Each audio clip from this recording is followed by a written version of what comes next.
All right, so with word problems regarding exponents and powers, we see a very common bacteria question.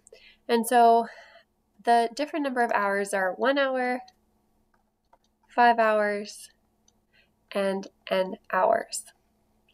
And so if we see, we start with 100 bacteria at the very beginning. And then it's known that bacteria double in number every hour.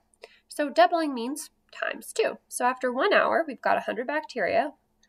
It doubles times 2. We're going to have 200 bacteria. Now for 5 hours, though, it's going to take, the new number is going to double each time. So the first hour, 100 double, it's going to give us 200.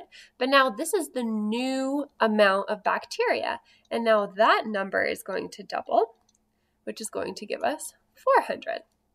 And then that number is going to double, which is going to give us 800. And then that number is going to double again, which is going to give us 1600. And finally, 1600, we double that, is going to give us 3200. And if you notice, that was the first hour, second hour, third hour, fourth hour, and fifth hour. But doing this out, working it all out, we could have done it this way and expanded it, or we could have found a simpler equation to represent this, which is what we need to do for n hours, because n could be any number of hours. And so what we're going to do is we're going to look and see if there's anything here that repeats itself so that we can write it as an exponent form. And if you notice, times 2 times 2 times 2 times 2, we're multiplying 2 by itself 5 times. So actually, 2 to the exponent 5 is 2 times 2 times 2 times 2 times 2, which is exactly what happens here.